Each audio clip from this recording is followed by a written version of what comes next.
Hello viewers, welcome back. Today's video title Man of Maiden Part 2. As you know कि पिछली video में क्या हुआ था, जूलिया और एलेक्स शादी कर रहे थे पानी के अंदर और उसके बाद उनको दिखता है कि ऊपर बहुत जोर का ब्लास्ट होता है। तो जब वो पानी के ऊपर आते हैं तब उनको पता चलता है कि फ्लिस और कॉनरेड मिलके फिश फ्राई बना रहे थे बारबेक्यू में। यहाँ तक तो सब ठीक है, पर कुछ घंटों बाद जब जूलिया और ब्रैड नीचे के अंदर रूम के पास जा रहे थे तब उनको ये चीज़ दिखा।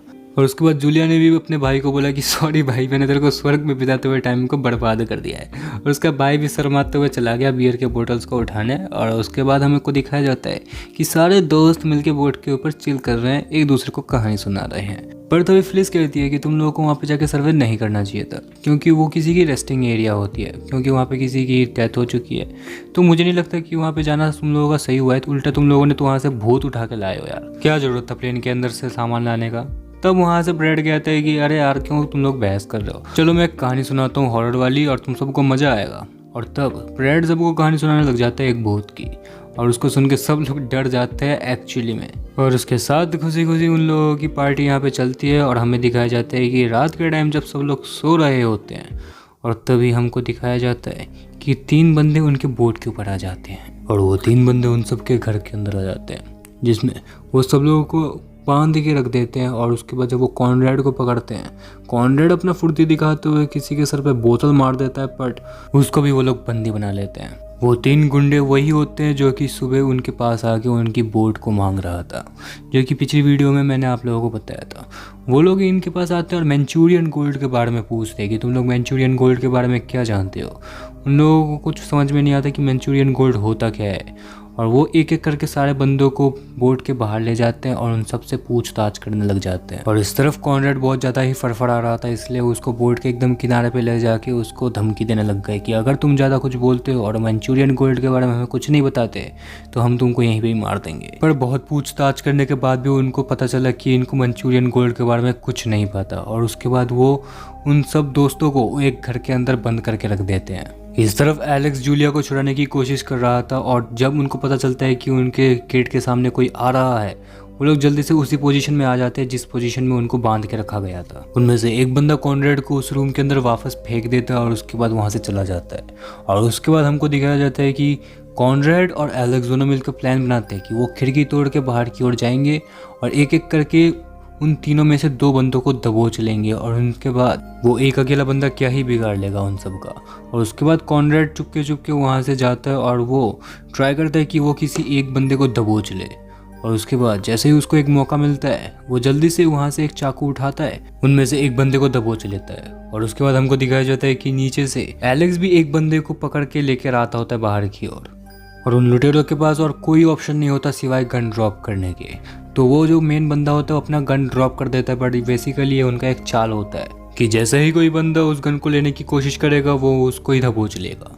और वो लोग ऐसा करते भी हैं। वो जो मेन बंदा होता है वो अपना गन नीचे फेंक देता है, और कॉनरेड जैसे ही उस गन को लेने की कोशिश करता है, वो जिस बंदे को दबोच के रखा था वो बंदे उसी को ही दबोच लेता है। और कॉनरेड की बस इसी गलती की वजह से वो लोग फिर से उनकी बंदी बन जाते हैं। और ये टकला अंधा जूलिया को अपने गन पॉइंट में लेता है, जिसके वजह से एलेक्स को उस बंदे को भी छोड़ना पड़ता है। और उसके बाद वो तीनों गुंडे उन सबको फिर से एक रूम के अंदर ले जाते हैं और उनसे फिर से मंचूरियन गोल्ड के बारे में पूछने लग जाते हैं। भाई उनको नहीं पता, रहने दे। पर नहीं, इनको तो अभी मंचूरियन गोल्ड को ढूंढना है, मरना है इनको। बट एक्चुअली वो लोग इस बात को उनसे फिर से इसलिए पूछ रहा था क्योंकि उनको उनके पास से एक पेपर मिला जिसके ऊपर मंचूरियन गोल्ड के बारे में कुछ लिखा हुआ था। और तब बाहर से वो टकला अंधा आता है और वो फ्लिस को बाहर बुलाता है। वो टकला अंधा फ्लिस को बाहर इसलिए ले जाता है क्योंकि वो चाहता है कि फ्लिस कोस्ट गार्ड को कहे कि हम यहाँ पे बिल्कुल सुरक्षित हैं और यहाँ पे कोई भी दिक्कत हमको नहीं हो रही है, ताकि कोस्ट गार्ड भी उनको ढूंढते हुए नहीं आए। क्योंकि उनको पता है अगर वो कोस्ट गार्ड यहाँ पे आ जाते हैं तो वो लोग इन लुटेरों को पकड़ लेंगे, सो उनका प्लान चौपट हो जाएगा। जब फ्लिस की बात खत्म हो जाती है तब हमको दिखाया जाता है कि समुद्र में बहुत जोर जोर की लहरें आ रही होती है, जिससे फ्लिस तो उड़ते उड़ते बच गई थी, मतलब उड़ते उड़ते। और उसके बाद टकला अंधा फ्लिस को बचा लेता है और उसको एक जगह पे बिठा देता है, और उसके साथ साथ उनके जितने भी दोस्त हैं सबको लाइन वाइज बिठा देता है। और तब एलेक्स कहता है अंदर अभी भी हमारा एक दोस्त है, अगर उसको हम नहीं निकालते तो वो वहाँ पे डूब जाएगा। तो उनमें से एक बंदा जाता है और ब्रैड को बाहर ले जाता है। मतलब कैसा बंदा है, बाहर 3 लुटेरों ने बोट को लूट लिया और इसको अभी तक नींद ना छूटा। उसके बाद हमको दिखाया जाता है कि वो जो लहर होता है वो उनके बोट को एक बड़े से वॉरशिप के पास लेके आ जाते हैं, और ये वही शिप होती है जिसके अंदर मैंचूरियन गोल्ड भर भर के ठूसा गया था, जो कि मैंने पहले एपिसोड में आप लोगों को बताया था। और बड़े बड़े लहर की वजह से उनका बोट उस शिप के साथ बार बार टकरा रहा था। और उसके बाद वो टकला अंदर सबको ऑर्डर देता है कि सब लोग एक एक करके इस शिप के अंदर घुसेंगे, और उसके बाद वो लोग सब एक एक करके उस शिप के अंदर घुसने लग जाते हैं। और जब टकला अंदर जाने वाला होता है तब वो उस बोट से उस रोटर आर्म को निकाल लेता है, जिससे कोई भी उस बोट को लेके भाग ना पाए। और उसके बाद सब लोग उस शिप के अंदर एंटर हो जाते हैं। इन 70 सालों में से इस जगह का हालत ऐसा हो गया था कि देखने में पूरा भूतिया बंगला जैसा दिखता था, बट ये भूतिया बंगला नहीं, भूतिया शिप है। तो सब लोग एक एक करके आगे की ओर जाते हैं, और वो टकला अंधा उसके किसी साथी को बोलता है कि इन सबको जाके घर के अंदर बंद कर दो, बट इस बात से वो सारे दोस्त अनजान होते हैं। कुछ देर बाद उनमें से एक बंदा उन सारे दोस्तों को एक घर के अंदर बंद कर देते हैं, और उसके बाद वो लोग बाहर बात कर रहे होते हैं। और तब एलेक्स कहता है कि घर के अंदर तो बंद कर दिया, कम से कम एक लाइट तो दे दो। और तब बाहर से एक बंदा आता है और उसको एक लाइट पकड़ा के चला जाता है। मतलब अच्छे गुंडे हैं, मानना पड़ेगा। और उसके बाद फ्लिस को साइड में एक लालटेन दिखती है, और उसके बाद वो उस लालटेन को जला लेती है। अगर वहाँ पे लालटेन है तो भाई लाइट लेने की क्या ज़रूरत थी, ले लिया, बढ़िया किया। इसके बाद कॉनरेड उस गेट के पास जाके उस गेट के बाहर से वो लोग जो बात कर रहे थे उन सबको सुन रहा होता है। और उसके बाद वो एक प्लान बनाता है कि हम यहाँ से भाग सकते हैं। उसके दोस्त पूछते हैं कैसे, और उसके बाद वो एक जगह पे जाके एक बक्से को हटाता है, जिसके बाद हमको दिखाया जाता है कि उस बक्से के पीछे एक वेंट टाइप का कुछ चीज़ होता है जिससे वो लोग यहाँ से भाग सकते हैं। पर भागने से पहले उन लोगों को उस घर के अंदर रखे हुए टेबल को उस गेट के साथ सटाना पड़ेगा जिस गेट के अंदर से वो लोग आए थे, क्योंकि जब वो उस वेंट को तोड़ेंगे तब उसके आवाज़ से वो गुंडे अंदर की ओर आ सकते हैं। इसलिए कॉनरेड फिर से एक और बार गेट के पास जाके चेक करता है, और उसका जब उसको दिखता है कि हाँ गेट के बाहर एक बंदा खड़ा हुआ है, और तब वो लोग डिसाइड करते हैं कि कौन क्या करेगा। और उसके बाद कॉनरेड उस टेबल को हटाने की कोशिश करता है, बट उसके अकेले की बस की बात नहीं है।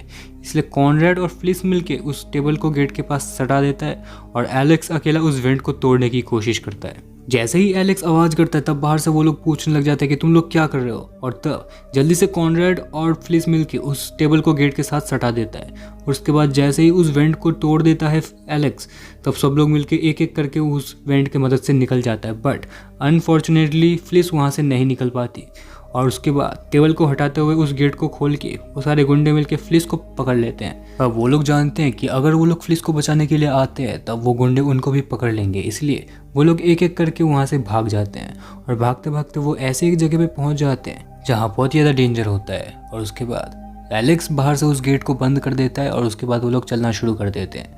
ये जगह इसलिए इतना ज़्यादा डेंजरस है क्योंकि ये एक स्टेयर एरिया होता है। अगर यहाँ पे कोई गलत स्टेप रख देता है तो वो स्टेयर वहाँ से टूट सकता है और वो नीचे गिर के मर सकता है। इसलिए सबको फूंक फूंक के पैर रख के चलना पड़ता है, बिकॉज एज यू नो कि ये शिप 70 साल पुराना है और ये हर जगह से जंग खाया हुआ है। बाय द वे, पर ऐसा कोई करता नहीं है क्योंकि किसी को कोई परवाह ही नहीं है।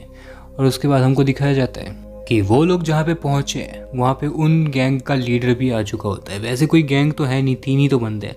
मतलब उनमें से जो सबसे हट्टा कट्टा टकला अंधा होता है वो यहाँ पे आ रहा होता है अपने एक लाइट के साथ, और सब लोग वहाँ पे बैठ जाते हैं। और कॉनरेड भाई अपना लाइट बंद कर ले, और उसके बाद वो जो टकला अंधा होता है वो चारों तरफ सर्च कर रहे होते हैं, उन बंदों को ढूंढने की कोशिश कर रहे होते हैं, और वो उस रोटर आर्म को उस बक्से के ऊपर रख देता है। और ये भी उनका एक चाल होता है कि कोई ना कोई तो उस रोटर आर्म को लेने आएगा और वो उनको पकड़ लेंगे। और ऐसा ठीक होता भी है। ब्रैड नीचे उतर जाता है और ब्रैड के साथ साथ कॉनरेड भी नीचे जाने की कोशिश करता है, बट वो सोचता है कि नहीं भाई मैं नहीं जा रहा।